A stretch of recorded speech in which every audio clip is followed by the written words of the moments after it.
Hi, I'm the Parody Survivor and shot through the heart! Shot through the heart, and you're to blame, darling, you give love a bad name.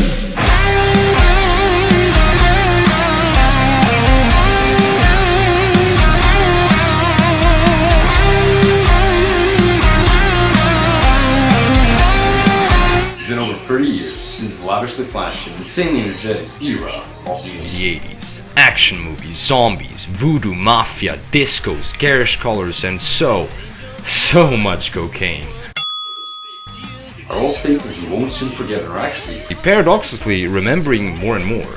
It seems every other month you see a new wacky over-the-top 80s homage game promising a new wacky over-the-top experience and, funnily enough, delivering most of the time. So fuck it, if so many games are paying homage to the 80s, I can pay homage to the games that are paying homage to the 80s. Right? To help me out, I've got this list of the most commonly used radical 80s phrases.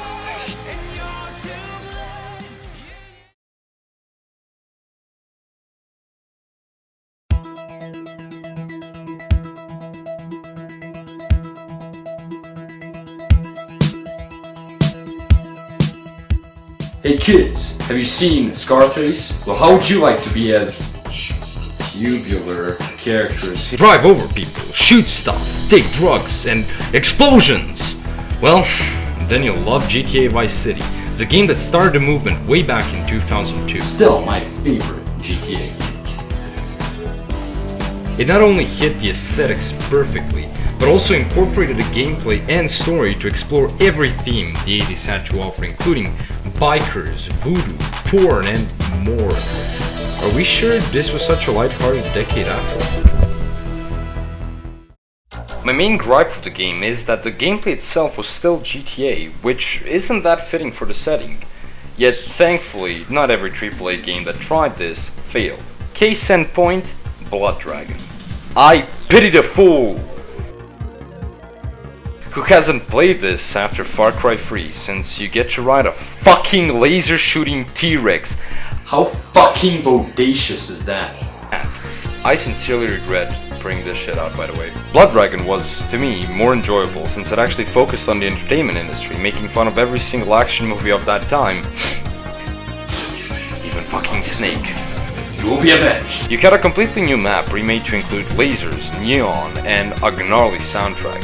At its core, it's still Far Cry 3, but the gameplay works so well with the theme that at points you just want to squeal like a schoolgirl because of how fucking awesome it gets. It also perfectly showcases the right balance between homage and parody, since some games just end up sucking that black 80s dick. Speaking of, you know what's bad? So bad.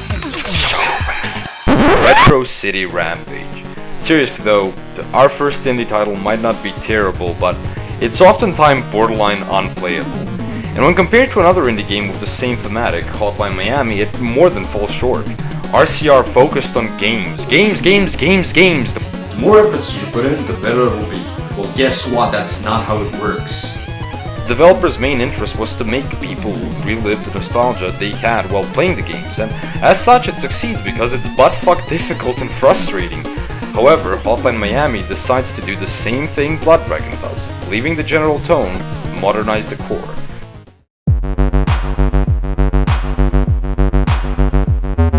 None of the games will be a perfect depiction of the 80s, and that's fine. That's why we make a game playing homage to the era, then add traits of our own era. We make a blend, we make a decades movie. Hotline Miami has the soundtrack, has the flashy visuals, and has the energetic gameplay, but it's also crisp. It has a very postmodern, abstract storyline, one wouldn't expect from a childlike 80s sincerity stories had. What I'm trying to say is the decade rarely really offered depth. The pop culture was mostly focused on fun, and that's how we remember it. The 2010s, on the other hand, are coated in pretentious metaphors and allegories. And so is Hotline Miami, a dreamlike trip going into the mind of someone insane, going to the nauseous story of something odd we can't comprehend. Its sequel, on the other hand, needed to take a chill pill. That said, the decade as a whole did have a lot of depth and room for exploring the various socio-political happenings, and some young devs realized this. Gone Home is exploration at its core. You ever played a horror game and found a shit ton of discarded documents? How would you like to play a game based around that? As boring as it sounds, Gone Home not only has charm, but an interesting mystery to discover while also showing off a typical home in that age.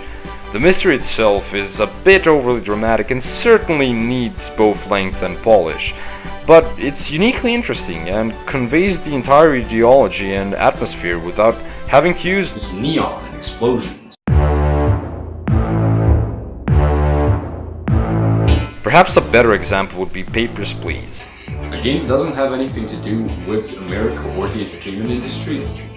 What the A game that doesn't... Yeah, the game focuses on a Cold War communism country, the height of which was in the, you guessed it, 80s.